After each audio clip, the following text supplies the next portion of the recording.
बदायूं स्थित नीलकंठ महादेव मंदिर बनाम जामा मस्जिद शमसी मामले में अगली सुनवाई 10 दिसंबर को होगी। सिविल जज सीनियर डिवीजन ने सुनवाई करते हुए 10 दिसंबर की तारीख तय की है। साल 2022 में अखिल भारतीय हिंदू महासभा के मुकेश पटेल ने जामा मस्जिद के नीलकंठ महादेव मंदिर होने का दावा करते हुए याचिका दाखिल की थी। मामले में मुस्लिम पक्ष के वकील असरार अहमद ने बहस करते हुए कोर्ट में अपना पक्ष रखते हुए कहा, मस्जिद 850 साल पहले बनवाई गई थी और वहां पर कोई मंदिर अस्तित्व में नहीं है, इसलिए ये याचिका खारिज होने योग्य है। उन्होंने कहा कि हिंदू पक्ष को मुकदमा दायर करने का कोई हक नहीं है। वहीं हिंदू पक्ष के वकील का कहना है कि मुस्लिम पक्ष मामले को लटकाना चाहता है ताकि वो विवादित स्थल के स्वरूप में परिवर्तन कर सके।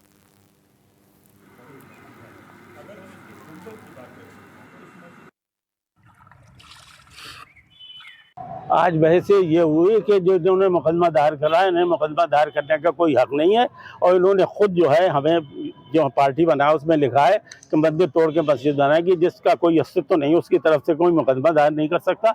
ना कोई जैसे डेड पर्सन की तरफ से कोई प्रतिनिधि के रूप में मुकदमा दायर नहीं कर सकता, ऐसे ही अगर लीगल पर्सन है अगर हो भी तो डेड लीगल पर्सन के हिसाब से मुकदमा नहीं दायर सकता। आज कोर्ट में उन्होंने अपना पक्ष रखा है। उन्होंने कहा कि ये मंदिर नहीं है, मस्जिद है। वो तरह तरह के अपने जो पक्ष रख रहा है वो अपने रख रहे हैं, उनसे हमें क्या लेना देना, उनको अपने रखेंगे पक्ष। आपके पास पर्याप्त सबूत है? अरे बिल्कुल सबूत है, हमारे पास सारे सबूत। हमने बार बार मीडिया के सामने ये कह रहे हैं, हम सबूत मजबूती के साथ आए हुए हैं, ऐसे नहीं आए हैं। उनको हम कोर्ट में बता देंगे, आईना दिखा देंगे कि सबूत क्या चीज है। देखिए, हमारा कहना यह है कि ये मुकदमा चलने के लायक नहीं है, क्योंकि इसमें कुछ लीगल फ्लॉज हैं, तो कॉज ऑफ एक्शन नहीं है हमारे खिलाफ कोई। और ये जो है 91 का जो प्रोटेक्शन एक्ट है, जिसमें ये कहा गया है कि 15 अगस्त 1947 को जो पोजीशन थी जिस इबादतगाह की वो बाकी रहेगी, तो और उस मामले में कोई मुकदमा भी किसी अदालत में नहीं सुना जाएगा, और अगर कोई ऑलरेडी पेंडिंग है तो वो भी अवेट हो जाएगा। तो इसलिए ये उस एक्ट के भी खिलाफ है।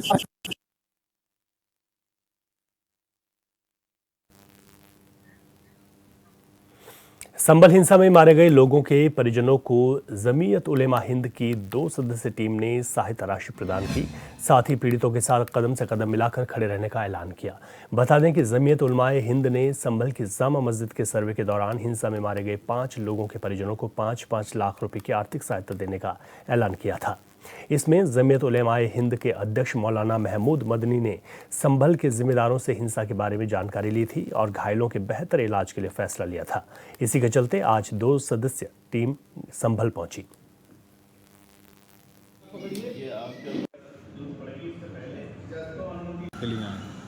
पिछले दिनों संभल में जो नाखुशगवार वाक़या पेश आया, जिसके नतीजे में 5 नौजवानों ने जाम शहादत नोश किया, तो हमें उस पर बहुत कलक है, तकलीफ़ है, दुख है। और जाहिर सी बात है कि शहीद होने वाले हजरात के घर वालों को जितना अलम होगा, दर्द होगा, उसका अंदाज़ा नहीं लगाया जा सकता। जमीयत उलमा ने यह ऐलान किया था कि जो लोग शहीद हुए हैं उनके अहल खाना को 5-5 लाख रुपए दिए जाएंगे। कानपुर में राष्ट्रीय दिव्यांग पार्टी ने विश्व दिव्यांग दिवस काला दिवस के रूप में मनाया। शास्त्री नगर सेंट्रल पार्क में धरना प्रदर्शन कर पार्टी कार्यकर्ताओं ने सीएम के नाम संबंधित ज्ञापन सौंपकर मुख्य सेविका और लेखपाल पद के चयन क्रिया वाले अभ्यर्थियों को नौकरी देने की मांग की। इस दौरान राष्ट्रीय दिव्यांग पार्टी के राष्ट्रीय अध्यक्ष वीरेंद्र कुमार ने कहा, 11 महीने से इको गार्डन लखनऊ में दिव्यांगजन मुख्य सेविका पद और लेखपाल पद के अभ्यर्थी धरना प्रदर्शन कर रहे हैं। सरकार उनको विज्ञापन जारी करने के बाद नौकरी नहीं दे रही है। इसी को लेकर अब 14 सूत्री मांग पत्र मुख्यमंत्री को भेजा गया।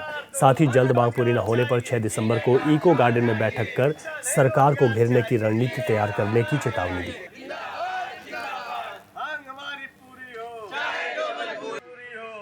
हम लोग विश्व विकलांग दिवस को काला दिवस के रूप में मना रहे हैं। हमारे जो दिव्यांग शिक्षित बेरोजगार दिव्यांग साथी हैं, उनको नौकरी नहीं मिल रही, रोजगार नहीं मिल रही, स्वास्थ्य शिक्षा सुरक्षा की गारंटी सरकार नहीं दे रही है। पेंशन दिल्ली में 5,000 रुपये है, यूपी में 1,000 है। जो मंत्री हैं विभाग की, वो आज 2.5 साल से बराबर घोषणा कर रहे हैं कि 1,500 पेंशन करेंगे, 1 रुपया नहीं बढ़ा पाए वो। केवल घोषणा मंत्री बन के रह गए हैं।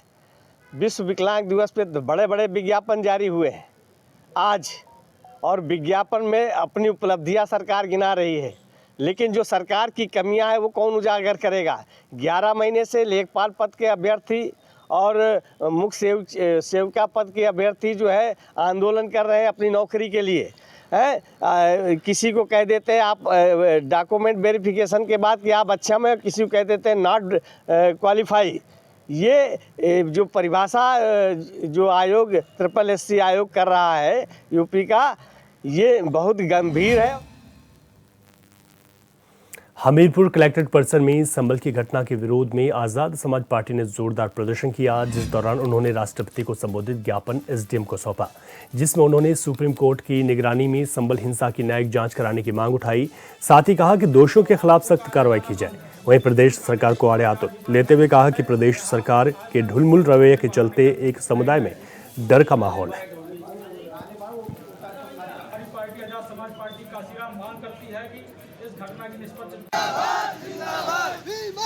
सुनियोजित ढंग से दंगा फैलाया गया, उसको लेकर के आज़ाद समाज पार्टी कांशीराम यहाँ पर माननीय जिलाधिकारी महोदय को राष्ट्रपति को संबोधित करता हुआ एक ज्ञापन हम लोगों ने दिया है। हम लोगों की मांग है कि इसको सुप्रीम कोर्ट के निगरानी में इसकी जांच की जाए और जो दोषी हैं उनको सज़ा दी जाए। जिस तरीके से वहाँ 4 लोगों की निर्मम रूप से हत्या कर दी गई, उसका बेशक कोई ना कोई दोषी होगा, लेकिन अभी जो ढुलमुल रवैया चल रहा है उसको देखते हुए हम लोगों को ये लगता है कि सरकार कहीं ना कहीं दोषियों को बचाने का काम कर रही है। और यदि एक वर्ग में इस प्रकार के माहौल फैलाया जा रहा है कि वो असुरक्षित महसूस कर रहा है, तो आज़ाद समाज पार्टी कांशीराम उस वर्ग के साथ मजबूती के साथ खड़े होने का काम करेगी। तो संभल में जो घटना हुई है वो काफ़ी दर्दनाक है, और इस पर जो सरकार तानाशाही दिखाते हुए किसी एक समाज को टारगेट कर करके उनको अंदर करने का काम कर रही है, जो कि नहीं करना चाहिए। इस पर हमने आज ज्ञापन के तौर पर मांग की है कि निष्पक्ष जांच हो, सुप्रीम कोर्ट की निगरानी में जांच हो, और वहां पर जो भी माहौल बिगड़ा हुआ है प्रशासन की गलत मैनेजमेंट के कारण, उस पर एक्शन लिया जाए और संतुलन पैदा कर समाज। आजमगढ़ में हिंदू रक्षा समिति बांग्लादेश में हिंदुओं पर हो रहे अत्याचार के विरोध में विशाल धरना प्रदर्शन करने का ऐलान किया है, जिसमें बड़ी संख्या में साधु संत भी शामिल होंगे। जिले के गणेश मंदिर पर आयोजित कार्यक्रम में मीडिया से बातचीत करते हुए श्याम नारायण दास ने कहा कि हम धर्म के साथ समझौता नहीं करेंगे। वहीं गणेश मंदिर के महंत ने कहा कि जिस तरह से बांग्लादेश में हिंदुओं, मंदिरों, साधु संतों के साथ दुर्व्यवहार हो रहा है, इसके विरोध में 4 दिसंबर को कलेक्ट्रेट पर धरना प्रदर्शन किया जाएगा। यह धरना प्रदर्शन इस्लामिक देशों के खिलाफ होगा।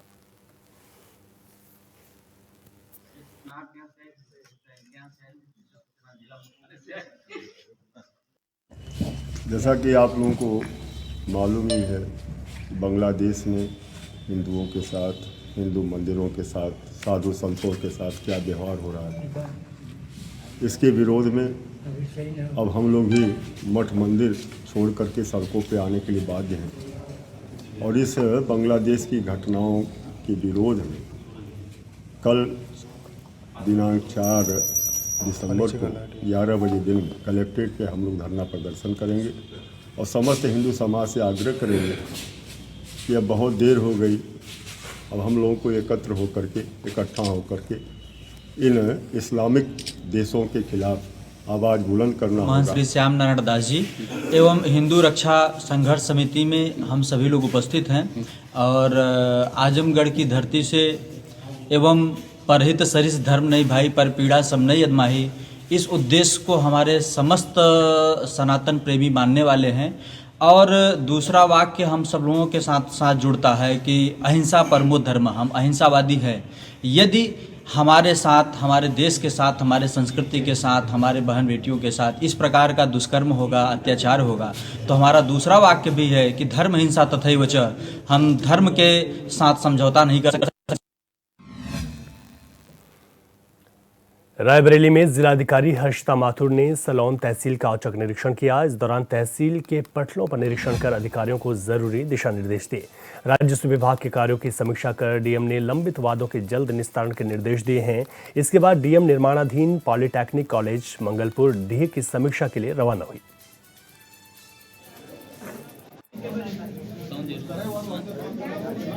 देखिए, ये रूटीन इंस्पेक्शन जो है उन्हीं के अंतर्गत आज तहसील सैलून का निरीक्षण मेरे द्वारा किया गया। तो प्रमुख रूप से सभी जो राजस्व से संबंधित पटल हैं उन सभी का इंस्पेक्शन हो रहा है, जिसमें कि मुख्य रूप से जो कोर्ट का कार्य है, रजिस्ट्री का कार्य है, राजस्व के जो वाद है उनका निस्तारण है, वसूली से संबंधित पूरे और साथ ही साथ अन्य जितने भी हमारे एस्टैब्लिशमेंट से संबंधित प्रकरण है सभी चीज़ों का आज इंस्पेक्शन किया गया। अभी प्रमुख रूप से मेरे द्वारा उपजिलाधिकारी का जो कोर्ट है उसका निरीक्षण कर लिया गया और उसके बाद तहसीलदार कोर्ट का भी निरीक्षण किया गया। लखनऊ स्थित मैरिज लॉन में आयोजित शादी समारोह में बिना इनविटेशन पहुंचे यूनिवर्सिटी के कुछ छात्रों का कुछ लोगों से विवाद हुआ। बात इतनी बढ़ गई कि दोनों पक्षों के बीच मारपीट शुरू हो गई। यूनिवर्सिटी के छात्र हॉस्टल से अपने कई साथियों को बुला लिए और शादी समारोह में मारपीट और बवाल किया। सूचना पर भारी पुलिस फोर्स के साथ अधिकारी पहुंचे और पुलिस सुरक्षा में शादी संपन्न करवाई। एडीसीपी मनीषा सिंह ने बताया कि दोनों ओर से दी गई तहरीर के आधार पर मुकदमा दर्ज किया गया है। साथ ही यूनिवर्सिटी के कुछ छात्रों को हिरासत में लेकर पूछताछ जारी है।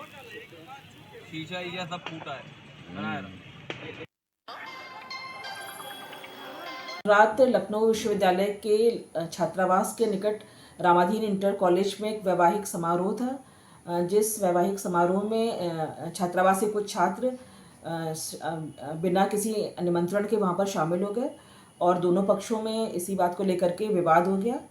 इसके बाद दोनों पक्षों के बीच में वहाँ पर मारपीट हुई, जिसके संबंध में सुसंगत धाराओं में दोनों पक्षों की तहरीर के आधार पर अभियोग पंजीकृत कर लिया गया है। इस घटनाक्रम में जो मजरूब है उनका मेडिकल करवा दिया गया है।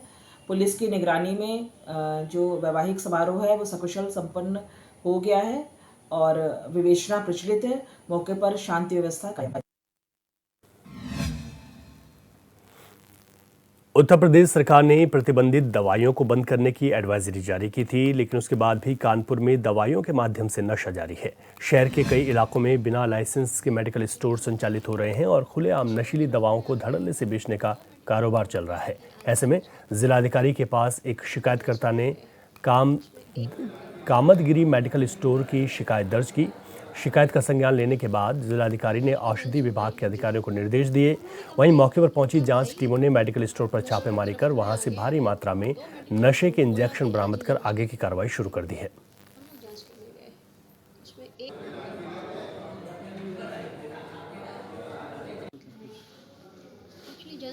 कार्रवाई में डीएम साहब के जन सुनवाई में कंप्लेन आई थी, तो सर ने निर्देशित किया कि इस पे काम करिए आप लोग। जाके वहाँ देखा, उसमें 2 मेडिकल स्टोर के नाम थे, ओम मेडिकल स्टोर और कामतगिरी मेडिकल स्टोर। ओम मेडिकल स्टोर के यहाँ तो नशे की दवा नहीं मिली, पर कामतगिरी के यहाँ देखा तो सिर्फ और सिर्फ नशे का ही काम हो रहा था। उसी पे कार्रवाई की गई। जन सुनवाई में उन्होंने कंप्लेंट। अधिक जानकारी के साथ हमारे संवाददाता इब्ने हसन जैदी फोन लाइन पर हमारे साथ हैं। इब्ने हसन जैदी, जिस तरीके से यहाँ पर ये कार्रवाई की गई है और एक मेडिकल शॉप पर तो नशीली दवाइयाँ मिली भी हैं, तो ये क्या ये कार्रवाई आगे भी गतिमान रहेगी? फिलहाल क्या कुछ कहना है यहाँ पर संबंधित जिम्मेदारों का? जी हाँ, अभी देखिए मैं आपको बता दूं कि उत्तर प्रदेश सरकार द्वारा जो है वो प्रतिबंधित दवाइयाँ को बंद करने के लिए एडवाइजरी जारी की गई। तो वो जो एडवाइजरी जारी करी गई थी, तो हम आपको बता दें कि इसके बाद जो है अगर हम यहाँ मेडिकल स्टोरों की बात करते हैं तो तमाम मेडिकल स्टोर जो है शहर में बगैर लाइसेंस के भी संचालित हो रहे हैं। तो बहरहाल ये एक शिकायत करी गई थी, तो ये शिकायत के आधार पे तो जो है ये अगर हम बात करें तो खाद्य निरीक्षक जो है या इस हम विभाग की बात करें तो ये जागा है। अन्यथा आज तक तो ये लोग ऐसे अपने आप जो है कहीं पर भी कोई भी चेकिंग नहीं करते हैं। पर शिकायत के बाद जो है इन्हीं ने जांच करी और जो मेडिकल स्टोर के लिए बताया गया था तो उसमें एक मेडिकल स्टोर में जो है वहाँ पर केवल और केवल नशे का ही जो है वहाँ ऐसा लग रहा है कि कारोबार हो रहा था। वहाँ पर नशे के तमाम इंजेक्शन तमाम लिफाफों में पैक मिले हैं। तो बहरहाल वहाँ पर इस दौरान जब ये सब मिला है तो उसके खिलाफ कार्रवाई की गई है। लेकिन अब सबसे बड़ी बात जो आपने पहले ही कह दी कि क्या ये कार्रवाई जारी रहेगी, तो ये एक बड़ा सवाल उठता है कि ये कार्रवाई जारी रहेगी या शहर के तमाम ऐसे मेडिकल स्टोर हैं और तमाम ऐसे आउटर इलाकों में तमाम मेडिकल स्टोर हैं जिनके पास लाइसेंस भी नहीं है, तो वो इस तरीके के खोल के वहां पर अभी अपनी अपनी दुकानें चला रहे हैं। तो क्या वाकई में इन सब पे भी कार्रवाई होगी या ये जांच आगे बढ़ेगी या खाली शिकायतकर्ता की आधार पे ही एक मेडिकल स्टोर पे कार्रवाई करके ये संतुष्ट हो जाएंगे। जी रवि। बिल्कुल ठीक है आपने कि ये कार्रवाई कितने आगे भी गतिमान रहती है देखने वाली बात होगी। बहुत शुक्रिया इब्न हसन जदी आपका विस्तार से जानकारी के लिए। उधर आगरा में राज्य महिला आयोग की अध्यक्ष बबीता चौहान ने सर्किट हाउस में जन सुनवाई की। इस दौरान उन्होंने कई महिलाओं की शिकायतें सुनी। उन्होंने बताया कि महीने में 2 बार जन सुनवाई की जाती है जिसमें लोगों की समस्याओं का समाधान किया जाता है। इस दौरान संबंधित विभागों के अधिकारी भी मौजूद रहते हैं। उन्होंने बताया कि ज्यादातर घरेलू हिंसा के मामले सामने आते हैं।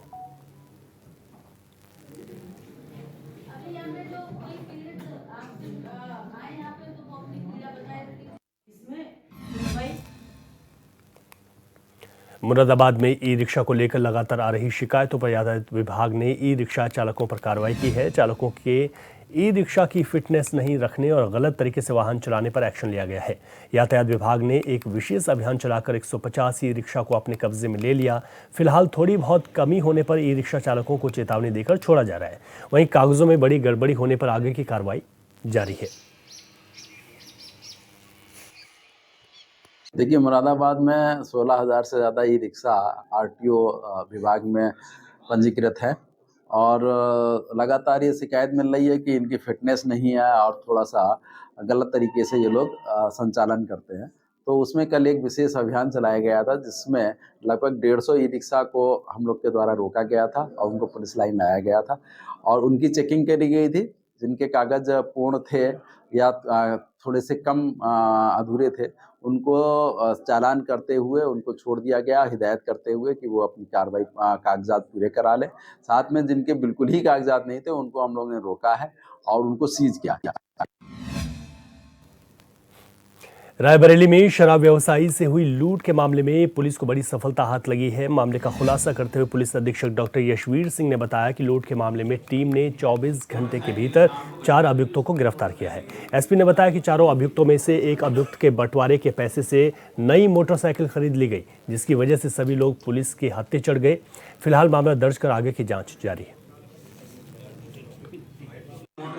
शाम को घटना करी और सुबह मोटरसाइकिल खरीदी। उसमें 4 लोगों की गिरफ्तारी की है। इसमें जो मास्टरमाइंड था जिसने घटना को पूरी की प्लानिंग की है वो उन्हीं का सेल्समैन था जिसका नाम राकेश है। राकेश ने अपने अन्य साथी और रिश्तेदार विकास के साथ और शिवा सिंह गोलू के साथ में मिलकर इस घटना को अंजाम दिया और फिर उन्होंने लूट का पैसा अपना आपस में बांट लिया। इसी क्रम में उनका टोटल जो 5 लाख के लगभग जो रुपया लूटा गया था इनके द्वारा, उसमें से 3,62,000 पुलिस ने नकद बरामद किया है और इनमें से एक व्यक्ति ने जो लूट का पैसा था उसमें से एक मोटरसाइकिल पल्सर 1 लाख की खरीद ली थी। उस मोटरसाइकिल को भी पुलिस ने बरामद किया है। तो लगभग 5 लाख में से 4,62,000 की बरामदगी हमारी हो चुकी है और 4 अभियुक्तों को गिरफ्तार इसमें किया गया है।